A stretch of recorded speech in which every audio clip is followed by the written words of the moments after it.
Have you wondered how a man so strong, who single-handedly defeated armies, was ultimately brought down by a woman? Samson, the strongest man in the Bible, met his downfall at the hands of Delilah. But what led this woman to betray him? Greed, fear, or something even darker? Today, we will uncover the layers of this betrayal and understand how Israel's greatest hero fell not in battle, but by choice. Stay until the end and discover the truth behind one of the Bible's most tragic stories. Samson's story begins long before he was born, during a time of deep suffering and prayer. Manoah, his father, and his wife, an unnamed woman in the scriptures, carried the sorrow of infertility. In that era, childlessness was seen as a curse, and there was no greater desire for a couple than to have an heir. Manoah and his wife's fervent prayers seemed unanswered until one day, something extraordinary happened. The angel of the Lord appeared to Manoah's wife while she was alone and announced that she would conceive a child despite her barrenness. This child was to be a Nazirite, consecrated to God from the womb until the day of his death. Moreover, he was given a divine mission, to be Israel's deliverer, a man chosen to free his people from the oppression of the Philistines, who controlled much of Israel's land at that time. This announcement was more than just good news. It was a supernatural event that marked the beginning of a much greater divine plan. Samson was not merely the long-awaited son of his parents. He was God's promise for the redemption of his people. His mother was given specific instructions on how to care for him. She was not to drink wine or eat anything unclean, and most importantly, the boy's hair was never to be cut. The Nazirite vow was a symbol of holiness, a separation for God, and this consecration was the key to the divine strength Samson would carry throughout his life. Each strand of hair that grew on his head represented a direct connection with God, and as long as he remained faithful to this vow, God's strength would stay with him. Samson grew up with the awareness that his life was not his own, that he was unlike other children. While his friends played freely, he knew his mission was far greater. The rules and vows he had to follow were not just religious traditions, but signs of his dedication to a divine purpose. The strength he possessed was not of his own making. It was a direct gift from God, placing him in a unique position. He was not just a strong man. He was a man chosen to deliver a nation. But growing up with such a great purpose also came with challenges. Samson soon realized that although he was immensely powerful and gifted with extraordinary abilities, he was not free from human temptations. His journey would not be without failure, and in moments of weakness, he would give in to his own desires. The first sign of this came in his choice of a Philistine wife, which greatly troubled his parents. This was a reflection of Samson's inner struggle between his calling and his personal desires. He was drawn to this woman despite knowing that she was not part of God's plan for his life. When Samson, still young, approached his future Philistine wife, his parents were reluctant, knowing that such a union would not bring blessings to Israel. However, Samson was determined and declared that this marriage would be an opportunity for him to begin his fight against the Philistines, as God had destined. This decision revealed an aspect of his personality. He was focused on his mission, yet he often made impulsive choices that over time would prove disastrous. Samson then began his journey of heroic deeds. He defeated formidable enemies and brought overwhelming victories to Israel. But what made him special was not just his physical strength, it was the presence of God in his life. In one of his most iconic battles, Samson single-handedly killed a lion with his bare hands, a feat impossible for any ordinary man. Later, in another memorable battle, Samson's divine strength was evident once again, but this time he used an unusual weapon, the jawbone of a donkey. The scene was set on a plain where 1,000 Philistines stood ready to fight him. confident in their numerical advantage. The Philistines surrounded Samson, believing they could easily defeat him. But what they didn't know was that Samson was not fighting alone. Though the field was filled with heavily armed enemies, Samson, with his incredible strength, picked up the discarded jawbone of a donkey. This improvised weapon, seemingly weak, became a lethal tool in the hands of a man empowered by divine strength. Samson wielded the jawbone like a club, striking down Philistine after Philistine. He didn't just defeat them, he crushed them like an unstoppable warrior, driven by a force beyond the physical. However, the Philistines were beginning to realize that Samson was not just a legend, he was a real threat to their rule. And at any moment, they could take drastic measures to neutralize him. It was in this growing tension that Delilah entered Samson's life, turning his story into something even more tragic. The story of Samson and Delilah begins when he had already established himself as a hero in Israel. His unmatched strength and extraordinary feats made him a legendary figure, and he was revered by his people. However, despite his victories and the strength that accompanied him, Samson was, above all, a man like any other, susceptible to human weaknesses. And it was in this vulnerability that Delilah entered his life. Delilah was not just a woman of breathtaking beauty. She was someone with a clear objective, someone who had been chosen, either by her own ambitions or by external pressures, to play a role that would change Samson's destiny. She lived in the Valley of Sorek, a region situated between Israel and Philistine territories, placing her in a strategic position close to Samson's enemies. Her life was intertwined with the Philistines, and she knew that if she succeeded in bringing down Israel's strongest man, she would gain not only financial rewards but also security and power. Delilah was approached by the Philistine leaders, who were desperate to uncover the secret of Samson's strength. They knew that the only way to defeat him was to find the source of his power. Through an agreement, Delilah accepted the mission of discovering Samson's secret. And through several attempts, she gradually got closer to him. With a cunning that few could detect, she used her charm and persuasion to win Samson's trust, making him believe she was someone he could fully rely on. Overcome by his passion for her, Samson failed to realize he was being manipulated. At first, Delilah did not directly ask about the secret of Samson's strength. She began with subtle questions, trying to uncover indirectly what made him invincible. Samson, though immensely strong, was vulnerable to human desire, and Delilah knew exactly how to exploit this. It was when she started using her femininity and emotions to manipulate Samson that the game truly began. She did everything to earn his trust, becoming his confidant and seemingly his devoted partner. Delilah's first attempt was subtle. She asked Samson if there was anything that could make him weak, if there was a way to defeat him.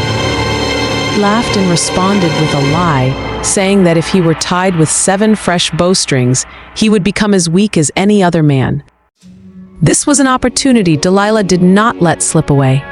In the dead of night, while Samson slept, she tied him with fresh bowstrings and called the Philistines to attack him.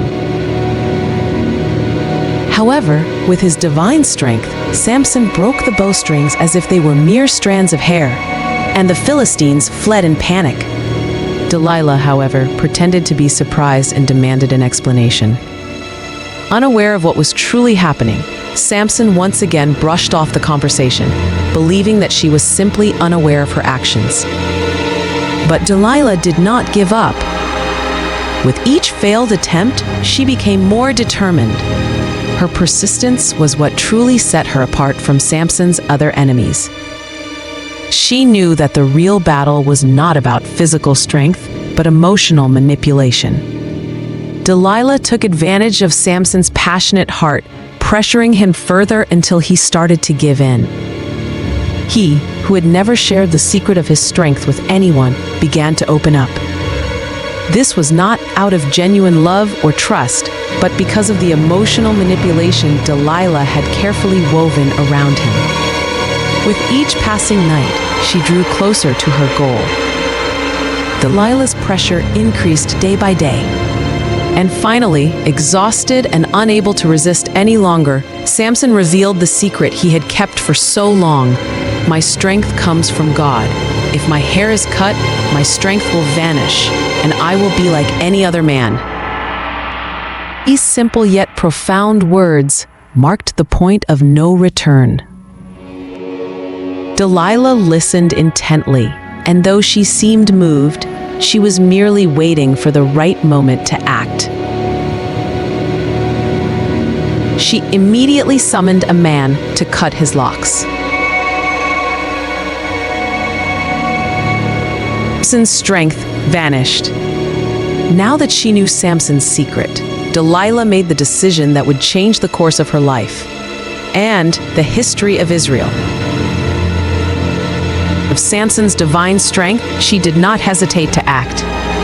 During the night, while he was in a deep sleep, she carried out what had been meticulously planned.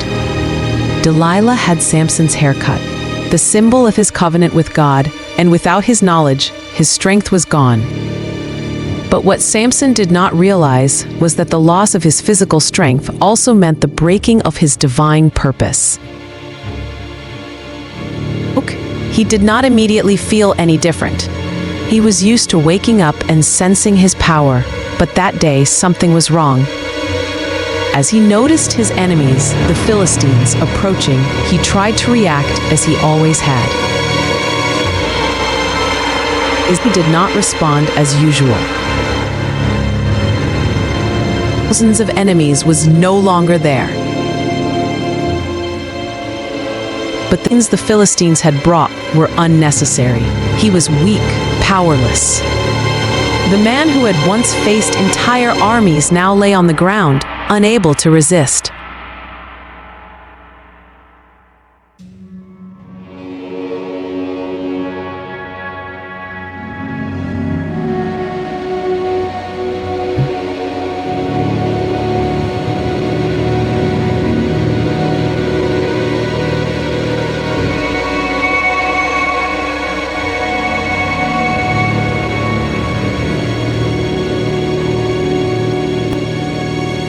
They gouged out his eyes, a cruel and symbolic act, ensuring that he would never see the light of day again.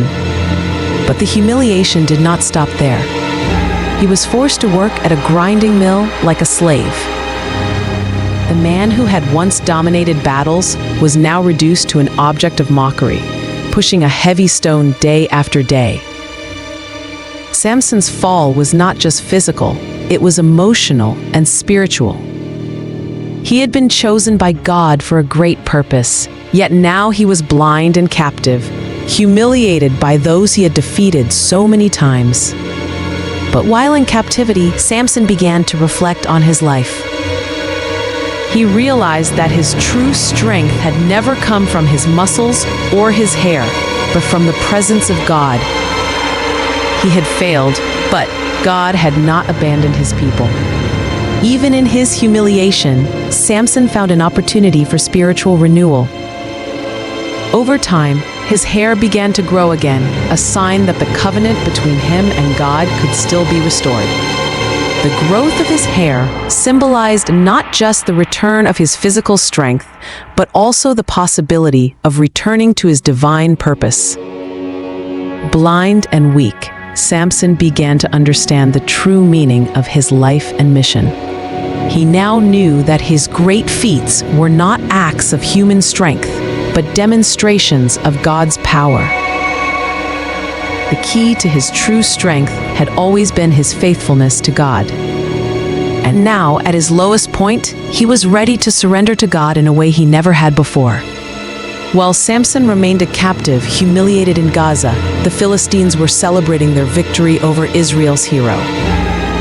They organized a grand festival in the temple of Dagon, their god, to showcase the downfall of the enemy they had once feared so greatly. The temple was filled with Philistines, leaders, soldiers, and civilians, all rejoicing in their triumph. Samson's humiliation was the highlight of their celebration, a way to mock everything he had stood for. The people cheered, toasting and dancing in victory, while Samson, blind and shackled, was led among the Philistines like a trophy.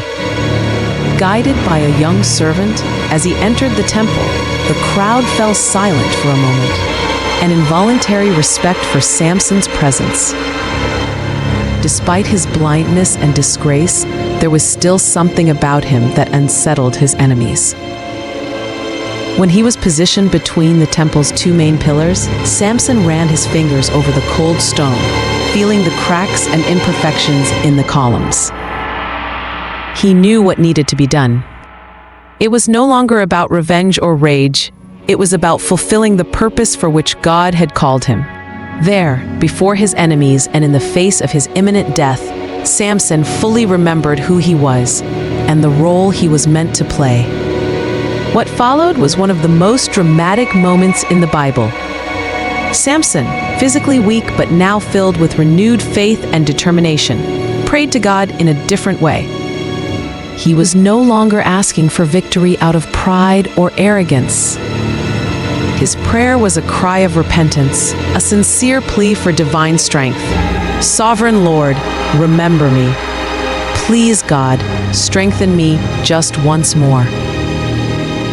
He knew his life was nearing its end, but he also knew that even in his weakness, God could use him for something great. This moment marked Samson's spiritual transformation from a man arrogant and reliant on his own strength to one who now depended completely on God. With his feet firmly planted on the ground and his hands gripping the columns, Samson felt the energy he thought he had lost.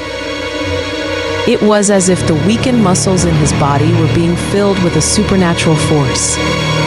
With one final effort, he pushed against the columns. At first, they resisted, but then small cracks began to form in the stone. The crowd, which had been laughing and mocking him moments before, fell silent as they felt the ground begin to tremble. The columns started to give way, and the entire temple began to collapse. With a final cry, Samson used all his strength to bring down the columns, causing the temple to crash down upon the heads of his enemies. The sound of the collapse was like thunder, and the earth shook beneath the Philistines' feet. The temple fell, killing not only the Philistine leaders, but also thousands of soldiers and civilians who had gathered for the festival. Samson's final act was one of sacrifice, a complete surrender of himself, and he did it for a greater purpose. In his death, he fulfilled God's calling to deliver Israel, even if it was in a tragic and sacrificial way. Samson's sacrifice was an act of redemption. Though he had failed many times throughout his life, his death brought victory to Israel. By giving his life to destroy the Philistines, Samson fulfilled his final mission, and his sacrifice became a symbol of God's strength, a strength that can turn even moments of greatest weakness into something extraordinary. Though the strongest man in the Bible had fallen, he rose again in spirit, and his downfall became a victory for his people. After Samson's death, Israel experienced a temporary victory over their Philistine oppressors. But his legacy was not just in the battles he won or the final sacrifice he made. What endured was the lesson his life left behind. God's strength is greater than any human strength, and a man's true power does not lie in his physical ability, but in his faithfulness to the divine purpose. Through both his failures and triumphs, Samson became a symbol of human strength and fragility, reminding the people of Israel that God is sovereign and that even moments of downfall can be used to fulfill his plans. Samson's legacy is also marked by the tragedy of his relationship with Delilah, the woman who betrayed him. Her role in the biblical story, though often viewed with contempt, is not entirely simple. Delilah, with her beauty and cunning, was the only woman who managed to deceive the strongest man in history. Unlike Samson, she did not possess incredible physical strength, but she knew how to manipulate his emotional weaknesses. Her betrayal was undoubtedly one of the greatest acts of deception and manipulation in the Bible, and she played a crucial role in the downfall of Israel's great hero. However, Delilah did not act solely out of malice or greed. While the Bible does not fully reveal her motivations, it is evident that she was under various pressures. Perhaps it was the promise of wealth and power that drove her, or maybe she feared the consequences of refusing to help the Philistines as she lived among them.